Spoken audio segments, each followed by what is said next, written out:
Hello, everyone. Let's go around the Big Ten here on February 11th, 2025. Um, Recruiting is in a dead period. The season is over, but there continues to be a lot going on with the coaching carousel, and just generally teams are making their last kind of roster and staff moves before spring ball here in about a month. So we're going to talk about some of the latest rumors, some of the latest news in the coaching community in the Big Ten. We've also got some things we want to get to here with maybe some challenges of one new coach in particular that we're going to get to in the Big Ten. But Chip, how are we doing today?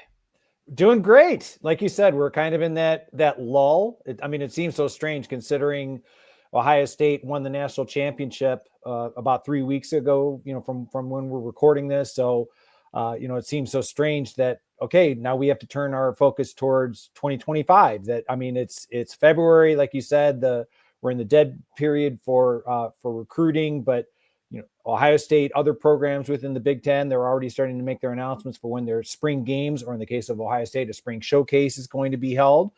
It's setting up I guess you could say, the idea of like what spring football may look like at respective programs within the conference. So it's time to get back to looking at, how the Big Ten will shape up in 2025. One team that's going to go through a massive churn here from 24 to 25 is Purdue. New head coach Barry Odom. Obviously, you've got the coaching staff shakeup because you're going to bring your guys with you and make your hires.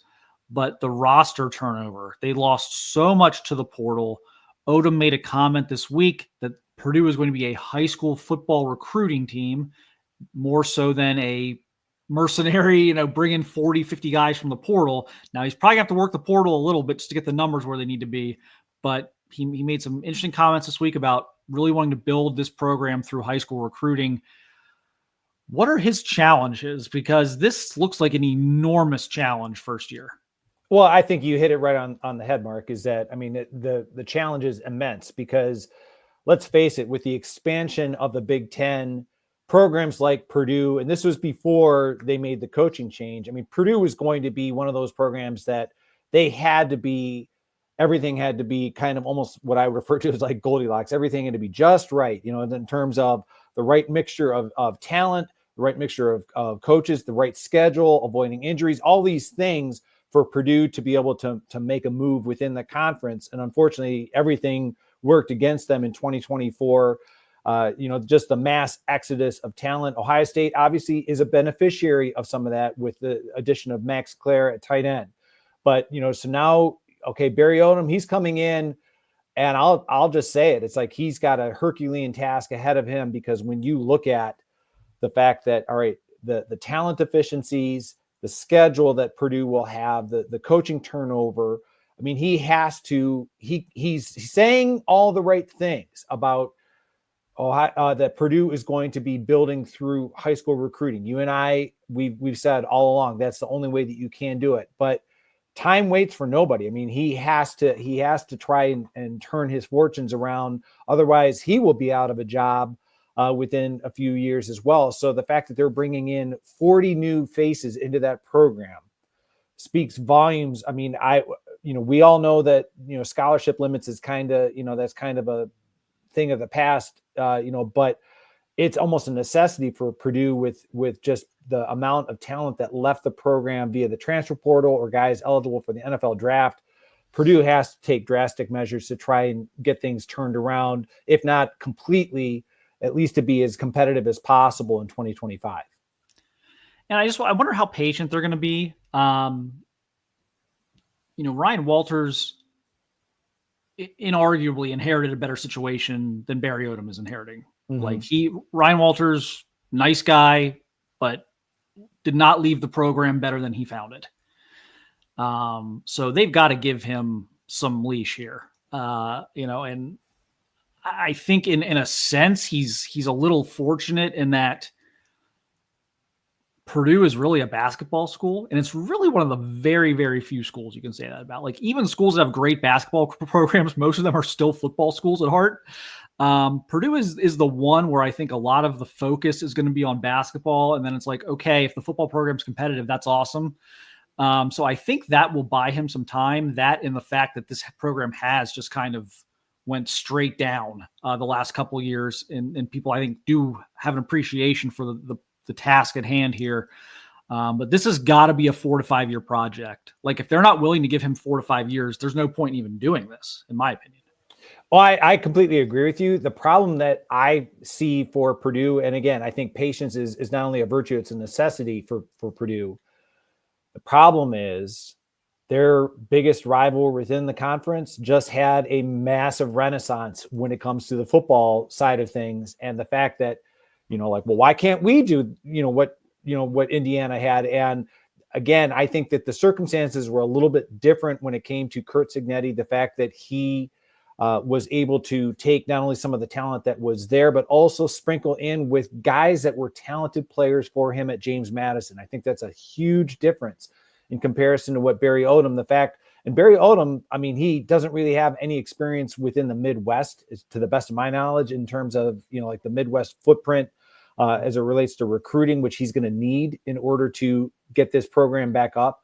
One of the most interesting, well-traveled players that is a new member of the Boilermakers that will certainly be memorable for you. A defensive back by the name of Tony Grimes. This is another stop on his well-traveled college career. A guy that Ohio State desperately wanted coming out of high school. Now he's at Purdue. And for whatever reason, I mean, he has never been able to, I guess, find happiness wherever he has been. I mean, he's like I said, well-traveled. I'm not saying that. I know it sounds like I'm saying that in a derogatory sense, but there has to be, certain reasons why he has not stayed long in one place. So you're talking about a real talented individual that, maybe this spot, maybe Barry Odom and his coaching staff will be able to get the best out of Tony Grimes. But that's just one example of, a guy that Barry Odom was able to convince to come to West Lafayette. And Ohio State, they're going to be playing Purdue, but I'm sure that's just going to be, one of those games that Barry Odom's going to be like, all right, let's just go and take our medicine and try and learn from it for hopefully better things in the future. Yeah, that's going to be a big thing there with Barry Odom, is kind of how quickly can he try and gain some traction. I mean, it's hard. It's hard. You lose your best players to Big Ten rivals. Oregon and Ohio State are poaching your roster. That's a tough job. So we'll see. We'll do a schedule evaluation at some point this off season and kind of go through this. But this is a program that, is going to have to scratch and claw for every win they get this fall. It's going to be a really just a huge overhaul of this entire program. So be fascinating to watch. We'll get a glimpse at them this spring at some point. It'll be nice. Kind of see how things are going there. But lots of coaching churn right now. Coordinators coming and going. We've already talked about, like Jim Knowles going from Ohio State to Penn State. We did some stuff around that. But Pep Hamilton surfaces up in Maryland. He's the new offensive coordinator. This feels like kind of a do or die year for Mike Locksley. Am I being too harsh there? I mean, I don't feel like that's a program that's necessarily been heading in the right direction the last couple of years. They lose some guys to the portal within the conference. Roman Hemby leaves. This feels like he's got to show some progress this year, does it not? Yes, it does. And I know that he had, at least there was news of an interview with the New York Jets. I'm not sure how serious that was with the New York Jets, just to be completely fair to both sides.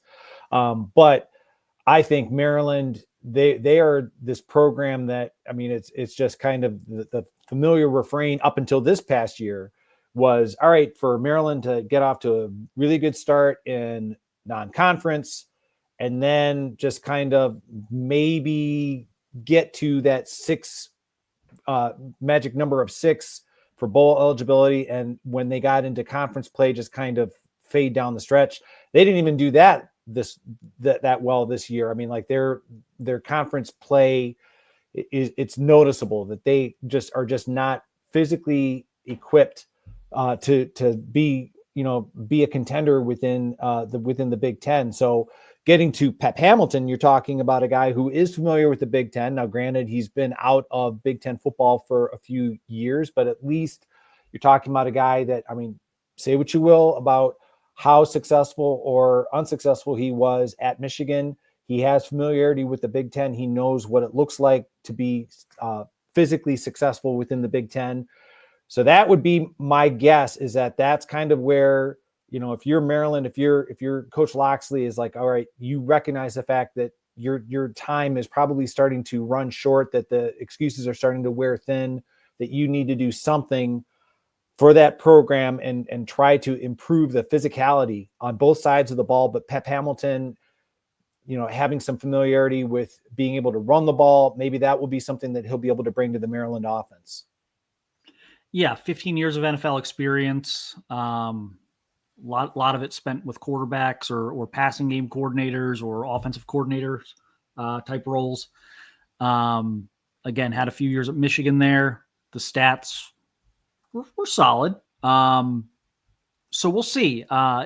It's not a bad hire from where I sit. I think it's a quality hire, but do they have the time and the horses to like get this thing turned around for this to matter? That's going to be kind of my thing. Cause I don't think Mike Loxley has 3 or 4 years here to get this turned around. I think people are getting a little impatient there.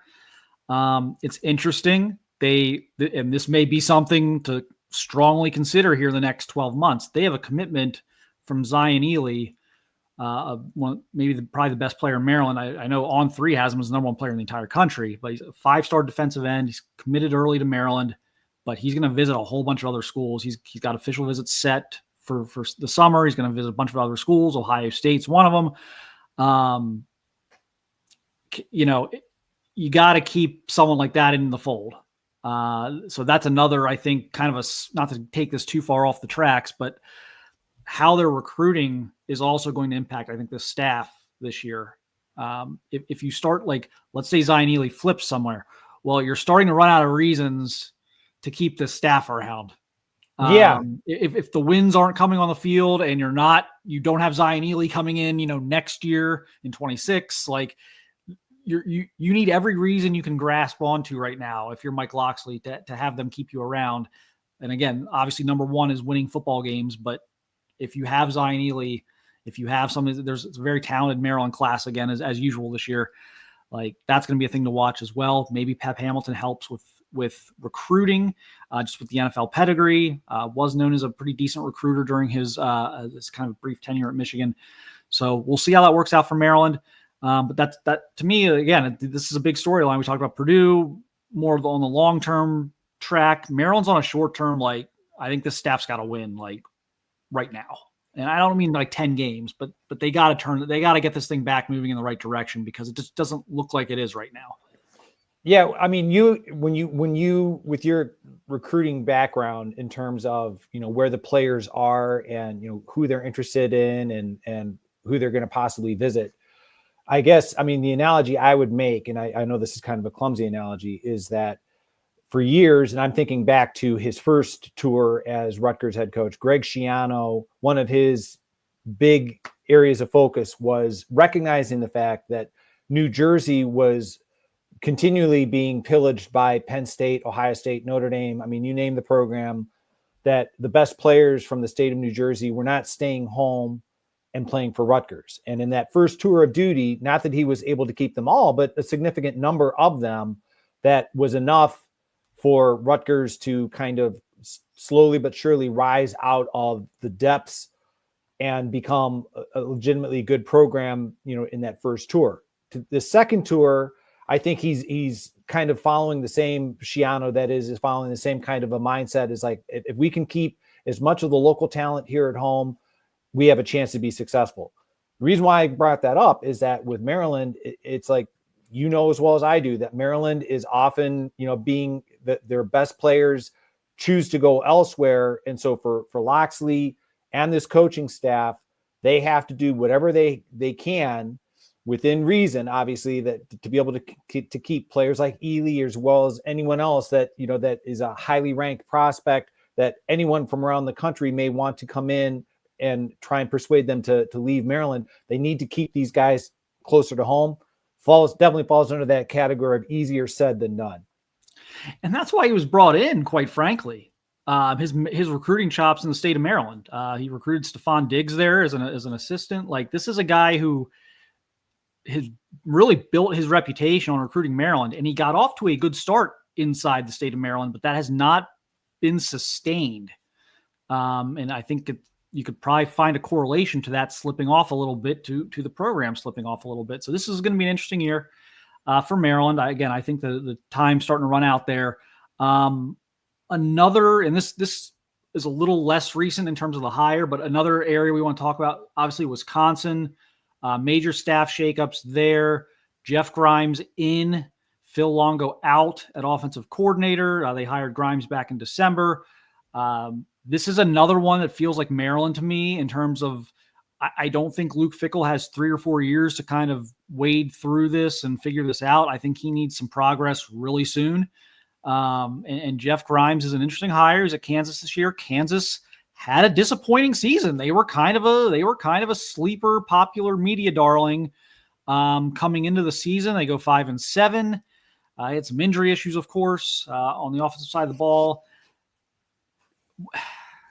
How do you, for me, like, this is less about Grimes and more about Longo out. Yes. They had to get rid of Phil Longo. I thought he just obliterated them.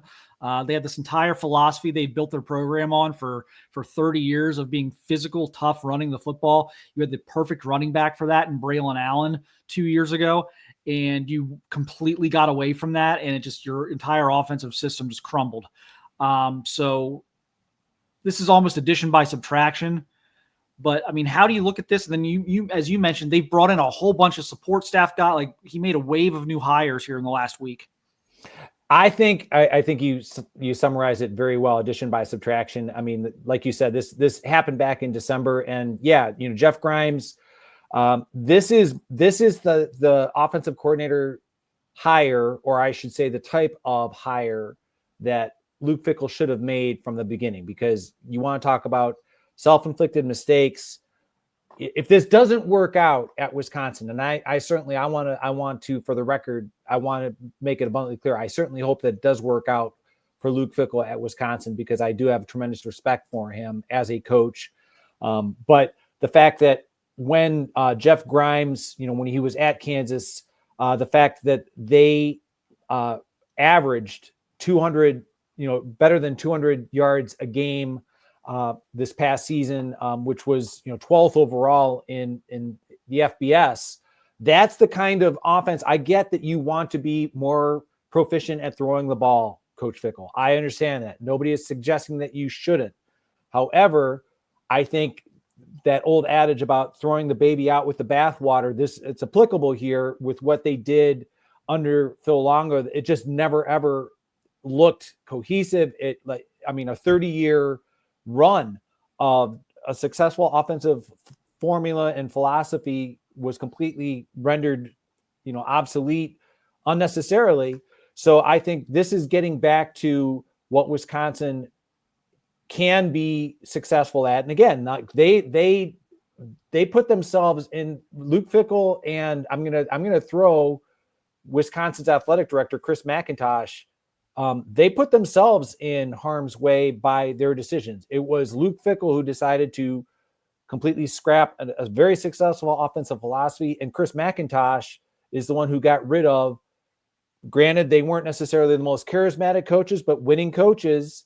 And he was the one who said we should be competing for national championships. And look at, Wisconsin has definitely fallen back into, what I'll just say, the middle of the pack. They're a mediocre program. At best right now. At best.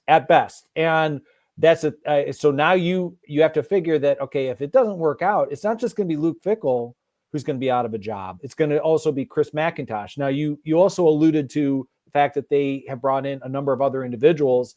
Some of these names are going to be very familiar to Ohio State fans for a variety of different reasons. The fact that they brought in Kenny Guyton as the quarterback's coach, I think that's tremendous for Kenny Guyton. He's definitely a guy that's making his move up the coaching ranks. And then another name that is very familiar, that was just recently hired as an assistant linebackers coach, Tuff Borland. So the fact that these guys, I mean, it doesn't seem that long ago that they were suiting up for Ohio State. I give credit to Luke Fickell for giving them their respective opportunities in Madison. But yeah, I mean, it's going to be interesting to see how Luke Fickell does now that he has a offensive coordinator that is a better fit for what Wisconsin is built to do. I think that the guys that they have, without even looking at their roster, I'm willing to bet that the linemen have to be much happier with somebody like with Jeff Grimes versus Phil Longo, their skill set that is just more natural to them. I think that the quarterback position is something that, Luke Fickell has to try and get that figured out. And they just haven't been able to do that in his tenure. And that even precedes him. But I think that they're definitely on the right track. It just remains to be seen how much track they have left based on, how they performed the last couple of years. Yeah, I think if the staff had looked like this from the beginning, we'd probably be having a different conversation right now, but they don't have 3 or 4 years to fix this. They're going to have to fix it pretty quickly. And I think this is a pretty good combination. Kenny Guyton's a guy who gets very positive reviews as a young up and coming coach. So this could be an interesting hire for them. Should get them some instant credibility with some offensive skill guys. He's even coached receivers in his past, in his young career so far. So this is a guy with a pretty good grasp of offensive football, mixing with Jeff Grimes. So I like what they've done here. But again, unfortunately, I don't think it's a situation where they've got 3 or 4 years now to get this right. I think they've got to very quickly show some progress. Yeah. What hurts them is, all right, like you said, they don't have 3 or 4 years to figure this out, is when just taking, I mean, we talked about this before, but just like you said, we're going to do more in-depth schedule review, as it gets closer to the season. October is just brutal for Wisconsin. I mean, that's the only term that I can, the only adjective that comes to mind, because in October, they start off the month, they go to Michigan. Now, say what you will about the struggles that Michigan had this past year. We all know that that's a physical game. They come home, they play Iowa at home on October 18th. Ohio State goes there. And then at the end of October, they go to Oregon. Right there. I mean, that's a gauntlet for anyone. I don't care if we're, talking, I mean, like if Ohio State had, that kind of a October, that would be tough. And they're the defending national champions, let alone a team that's trying to regain, or I should say reassemble an offensive identity. So Wisconsin, it's going to be interesting to see what kind of a year that they have, especially with a new offensive coordinator and a coach that is starting to hear it from the fans. And, we'll see what kind of leeway they give them. Yep. So just for me, Wisconsin, Maryland, similar boat this year in terms of needing to show some signs of life, some signs of progress. Ohio State has been the centerpiece of a lot of coaching rumors, a lot of coaching changeover this winter. We've talked about Jim Knowles going from Ohio State to Penn State, Chip Kelly off to the NFL to be offensive coordinator for the Las Vegas Raiders.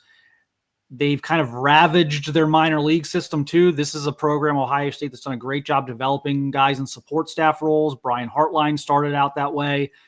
Keenan Bailey is now their new co-offensive coordinator, started out that way as well. They've done some things there. But they've also still got to hire a defensive coordinator. Let's start with the news. Keenan Bailey, Brian Hartline, offensive coordinator, Keenan Bailey, co-offensive coordinator. A lot of people are not, I want to say not excited. A lot of people are a little uneasy maybe about the lack of play calling experience there. What are your thoughts on this? It is a 180 from the Chip Kelly hire, which was like the ultimate experience hire you could make. This is a different direction. Hartline's been there a while though. Keenan Bailey's, been there a while. Hartline's going to call plays. Keenan Bailey is this was more of like a title addition raise thing. Keenan Bailey's going to help with game planning, of course, but as far as like Keenan Bailey being in the headset, like this is what we're running. Well, that's not going to happen. Not with Ryan Day and Brian Hartline on the headset. But like, what do you think of this? Are you uneasy about this as an Ohio State fan, or do you feel like these guys have maybe earned it? They have been around longer than I think people realize. Well, I definitely think in the case of Brian Hartline that he's earned it. You know, the fact that he had the title, and then last year with Chip Kelly came in and kind of, I mean, the fact that he didn't lose the title, but didn't, you know, like he didn't maintain the designation, you know, like he didn't maintain, you know, it was very obvious that, okay, Chip Kelly's the one calling the plays. And, you know, so I think Brian Hartline, I think this is probably, I agree with what you have said before, that maybe Brian Hartline in his coaching evolution, that, you know, that maybe he was never on that trajectory. Maybe he had expressed an interest in being a play caller. I agreed with what you had said earlier, that, you know, being a wide receivers coach and then possibly moving on to being a head coach was like Urban Meyer was certainly something that I agreed with.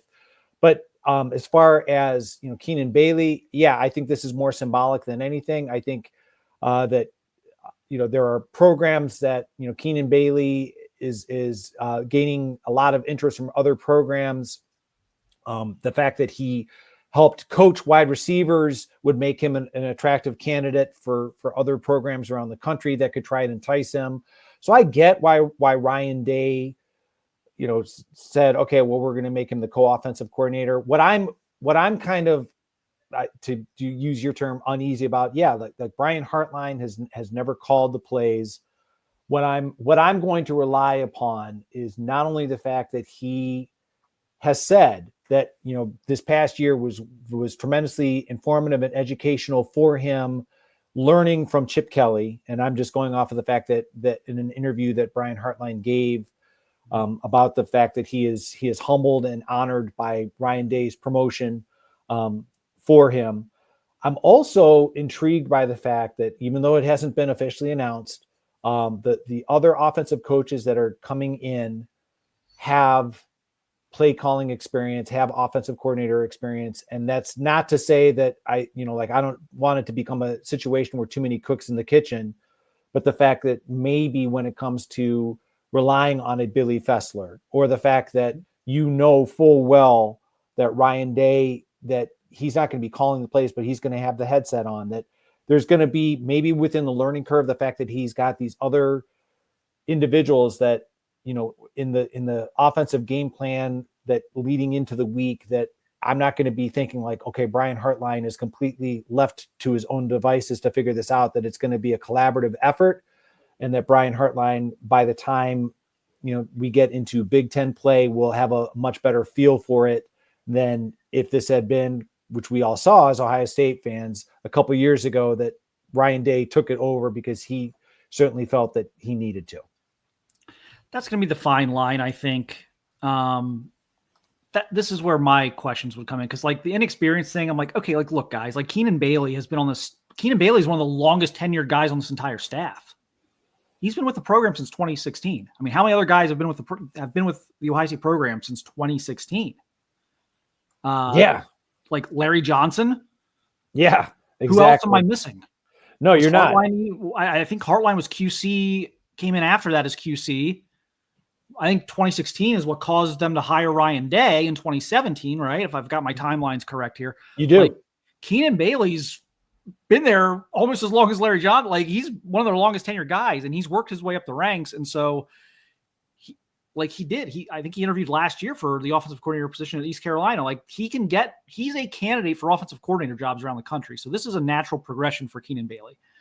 As for Hartline, I made the Urban Meyer comparison because I think that was kind of what he maybe had thought about doing at one point, which is just like, I don't necessarily need the coordinator thing if I want to be a head coach.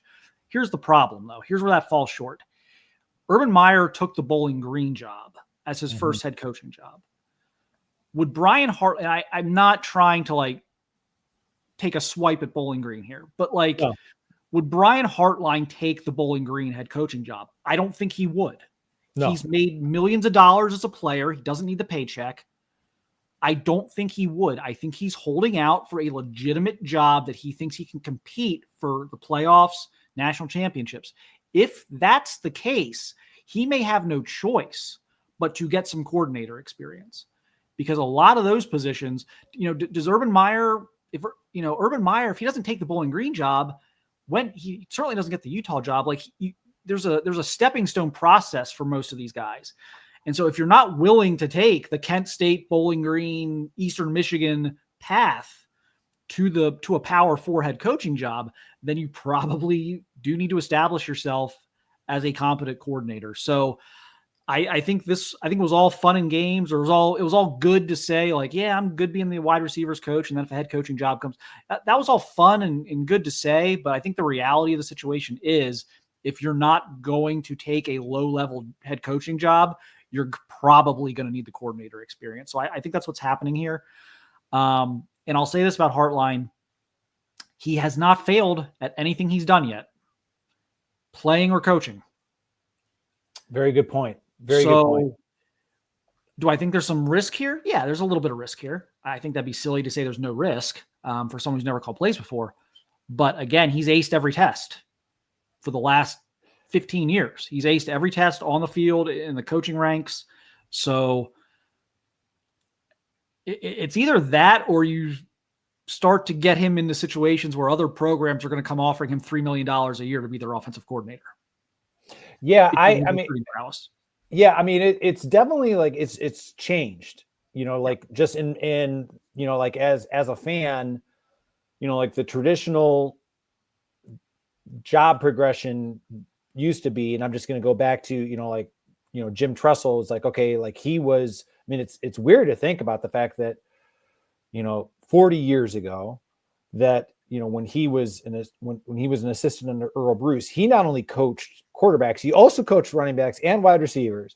So the fact that he did that and then went to Youngstown State and flourished, not immediately, but that second year, that was when he started to, gain positive traction and built Youngstown State into an eventual national championship contender at that level, and then came back to Ohio State. You referenced Urban Meyer, the fact that, okay, he, went from Notre Dame wide receiver coach to Bowling Green. And Urban Meyer has said, that it's kind of the fact that they weren't in the spotlight, at Bowling Green when he was there. Now he turned Bowling Green around and had them kind of in the national discussion, the fact that they were undefeated, and then, eventually they lost some games, but it was what he did at Bowling Green that got him the interest of Utah, and we all know where that all progressed. And I just think nowadays it's the kind of thing where you can be a young assistant, you can possibly be, and I'm not saying that this has to be the case, but you can possibly be going to become the head coach at a Kent State or a Bowling Green, and then be doing well, and then get plucked to go to be the offensive coordinator at a major program. And I'm just thinking of Sean Lewis, that was kind of now, he went from Kent, went to Colorado, had who knows why Deion Sanders demoted him, but he's now the head coach at San Diego State. So things happen for bizarre reasons. I just think, I think when it comes to Brian Hartline, that maybe he expressed the interest, like you said, the fact that, another program is going to be offering him the opportunity to, because of his recruiting prowess and his development, that, Ohio State doesn't want to lose him. I think you bring up excellent points. The fact that he doesn't financially, he doesn't need this. He made good money as a professional player himself. I think that's, the fact that his work ethic and his recruiting success, Urban Meyer, as well as Ryan Day, appreciated and respected it. So it's going to be interesting. Like I said a few moments ago, that, the fact that Billy Fessler, it's not official yet, but that's, in terms of the quarterback coach, he has offensive coordinator experience. Tyler Bowen, not official yet, he has offensive coordinator experience. And the fact that Ryan Day is still in the building, I think it's going to be interesting to get an idea in terms of how the game plans are formulated. I'm also, I mean, this is just me, just being kind of geeked out, is like, who's going to be up in the press box? Because we all know that has to be, like you want to see your offensive coordinator, and Brian Hartline has always been a fixture on the sidelines. So how's that going to all work out? But it's definitely going to be interesting to see as we get closer and closer to 2025. Yep. And again, just for me, Day is going to have to toe the line of insulate Brian Hartline with good offensive minds, collaborate with him, help him, but you can't be playing like musical chairs at the same time with like the play calling and stuff. Like it can't be the quick hook. You've got to really make sure there's a chain of command that's followed and that everyone's kind of settled in their role. I think that's going to be the key here. And if you do that, I think there's no reason they can't have success on with this setup, but we'll see how it goes. Now they're looking for defensive coordinator. Or not maybe either a co-DC or a DC. Matt Guerrieri, again, from everyone I've talked to, is going to be very involved in the defense next year for Ohio State as a co-DC, either calling the defense or at least having a very heavy say in the defense. And they're going to bring in someone else to either supplement, to either support him or to maybe guide that process a little more as a veteran voice. Joe Cullen, Kansas City Chiefs defensive line coach, is a name I'd heard. Matt Patricia did interview on Monday. Former Patriots DCs with the Eagles. So this is why the offense was able to get put together quicker for Ohio State than the defensive staff. Is obviously we just talked about two guys who were on Super Bowl staffs. So now we wait and see what they do. Randy Bates has been thrown out there, Pitt's defensive coordinator. I've kind of had sources push back to me on that, that they don't think that's real, but he's certainly a name that's been brought up. What do you do here? Let's start like Matt Patricia. If they bring in Matt Patricia and say, okay, Matt Patricia, you and Matt Guerrieri are the co-DCs. Patricia's got the NFL experience. Guide our young guy. We're going to revive the Matt. We're going to kind of do what we did with Chip Kelly last year. We're going to revive Matt Patricia's career. We're going to do the Nick Saban, coaching rehab thing, and bring in Matt Patricia for like a year or two, and then he's probably going to try and parlay that into getting back into the NFL in a major role in the NFL. How would you feel about that? Should Ohio State go that direction, or should Ohio State maybe just fully hand the keys to Matt Guerrieri and bring in someone maybe more of a complimentary role? Because I don't know that you're bringing in Matt Patricia to kind of be a complimentary guy. I'll confess, I was surprised to see Matt Patricia's name, simply because like you, I had been reading and, kind of believing the Joe Cullen rumors with the idea that, okay, Larry Johnson, for as great of a career as he has had, I mean, we have not had anything official yet about Larry Johnson. And I just figured, okay, with Joe Cullen, this is kind of more of all right, I can come in, be the co-defensive coordinator. Again, not looking at it in maybe like a very long term, but the fact that Joe Cullen could come in, be with Matt Guerrieri on that, in that capacity, and then that would allow Larry Johnson to possibly retire when his contract expired. As far as Matt Patricia, I genuinely thought I'm still kind of shaking my head that North Carolina hired Bill Belichick, to be quite frank, that I really thought Matt Patricia was going to be one of those guys that was going to go with Bill Belichick down to North Carolina. Who knows? I mean, like you said, it's like the rumor has it that, that Matt Patricia, I mean, he did interview that is for certain. I think it'll be interesting to see, considering the fact that, all right, Matt Guerrieri, I think definitely, I agree with the idea of having a co-defensive coordinator. I would just find it very surprising that somebody like Matt Patricia, who had been the defensive coordinator for New England under Bill Belichick, that he would want to have to kind of share responsibilities with Matt Guerrieri. But we'll see how it all shakes out. I mean, it's certainly one of these things where I think Ryan Day, I have trust in Ryan Day. His coaching hires, for the most part, not all of them have been successful, but for the most part, that they have been pretty good. Yeah, I think one of Ryan Day's underrated strengths has been his ability to formulate coaching staffs. And again, it's not a thing you bat 1,000 on. So he's had some misses. but I think he bats a higher average than most. I think he's done a really good job of that. So you give him the benefit of the doubt here. I agree with something you said in the sense like Joe Cullen would make more would seem to be an easier fit because you're not bringing him in necessarily to just like totally take over the defense.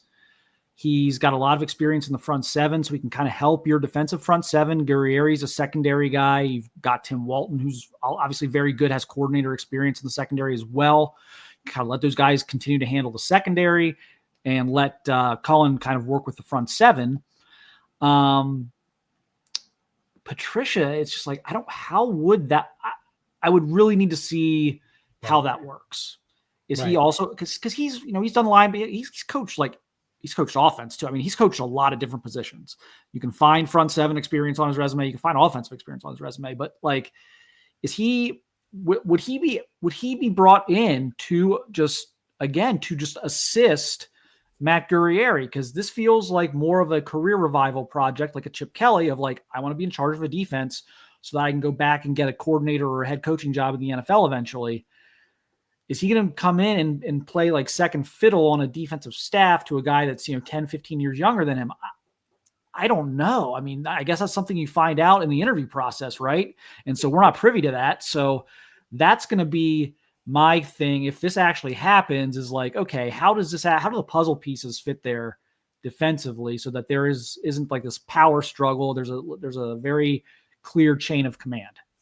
Yeah, I mean, getting back to something that we both agree on is that, when it comes to Ryan Day, his coaching hires, not that they've been flawless, but I think back to in 2019, his very first year. I mean, it was kind of, looking back on it, kind of minor shockwaves was, all right, Greg Madison, came over from Michigan as the co-defensive coordinator.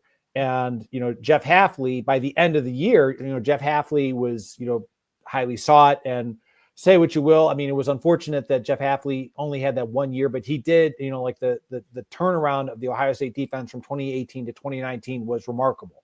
So it's going to be interesting, like you said, to see if Matt Patricia, I guess my skepticism is probably in comparable to what you have, in the sense that, all right, how is Matt Patricia, where does he fit in? How is he going to be as a recruiter? And that's not meant as a slam on Matt Patricia, because let's face it, Jim Knowles wasn't considered a strong recruiter either.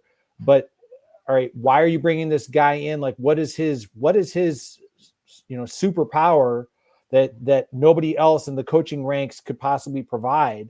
Like kind of what I said earlier, like the Joe Cullen thing, that certainly made more sense just based on his experience coaching defensive line.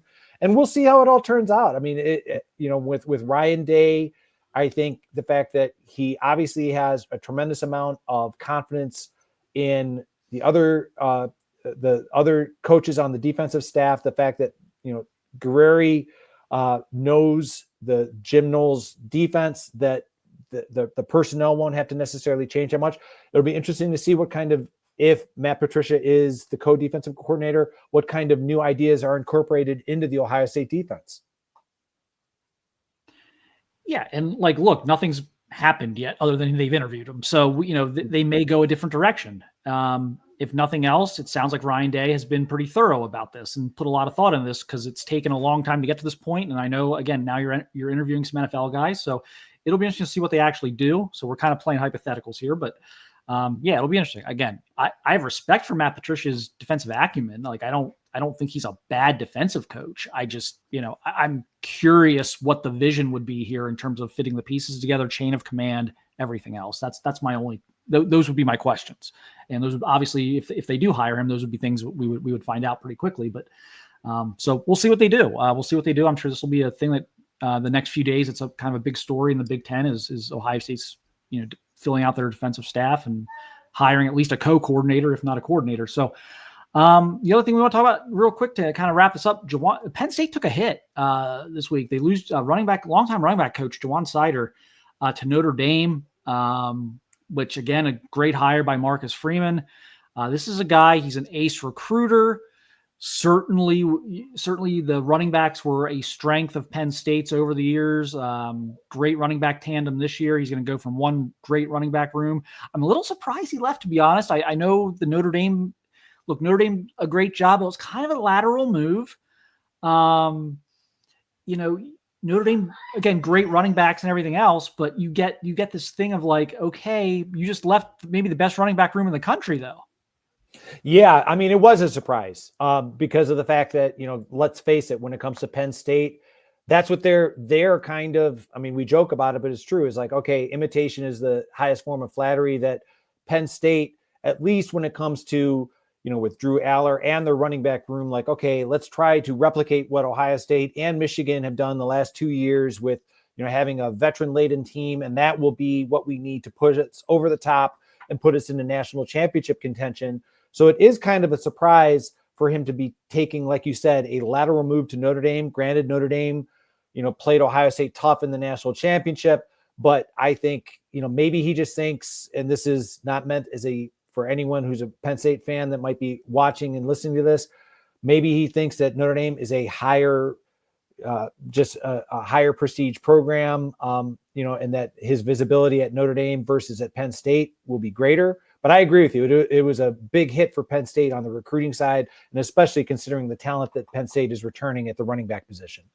Yeah, so it'll be interesting to see kind of what the response there is going to be. But like, yeah, I don't know that if it was like a financial, like, did Notre Dame just back up the Brinks truck here? Does he feel like maybe there's more upward mobility for him on the staff, given that Marcus Freeman's a defensive guy, and so the head coach isn't like hovering over the offense? Like, I'm not quite sure what the thinking was there, other than, again, went from one really good program to another.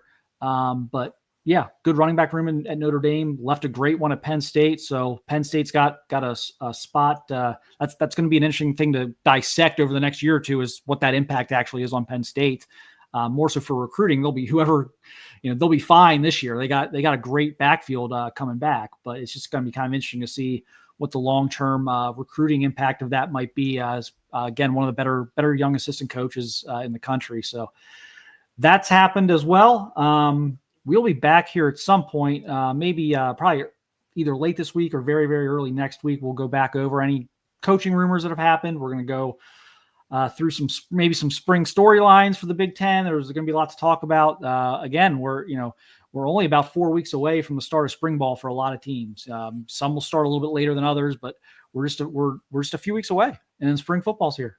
It's crazy. It's crazy to think. I mean, like, I respect, again, being closer to home with Ohio State, I respect the fact that Ryan Day recognizes the fact, hey, we just finished up. These guys need, like not only a physical break, but a mental break a little bit. And I know that winter conditioning has already started, but the fact that Ohio State, unlike the way that they have been usually handling their spring practices, they're not going to start until St. Patrick's Day, and just kind of go straight through until the spring showcase. And I say that, with a smile on my face, because I have no idea what a spring showcase looks like. I have a feeling it's just going to be a scaled down, again, probably very limited contact, if any at all. I think it wouldn't surprise me if Ryan Day says we're going to be just doing some basic drills that the fans 7-on-7 tournament. Yeah, seriously, it's just something with just an O-line, D-line, like showcase one-on-ones and stuff. Yeah. The fans can be in the stadium, but nothing that is going to possibly injure anyone or anything that can cause Ryan Day some stress going into the off season. It'll be interesting because, we got Ohio State calling it a showcase. We got Matt Rule making comments about wanting to cancel the game or at least not have it on television. Right. And by the way, Garrett Seawright talked about this on the Daily Huddle podcast on the channel here at youtube.com/Saturday Glory.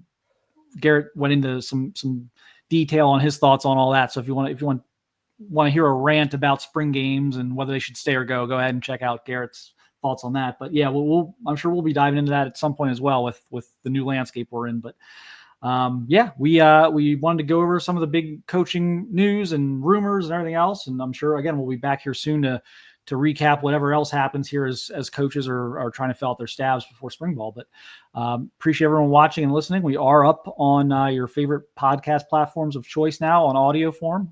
Sorry for the delay on that, but had some hurdles to clear and get approved on. So we are up now, whatever your audio platform or choices, if you prefer to listen, we're on that now as well, in addition to our YouTube channel. So thanks everyone for your continued support, for watching and listening, and we'll talk to you again soon.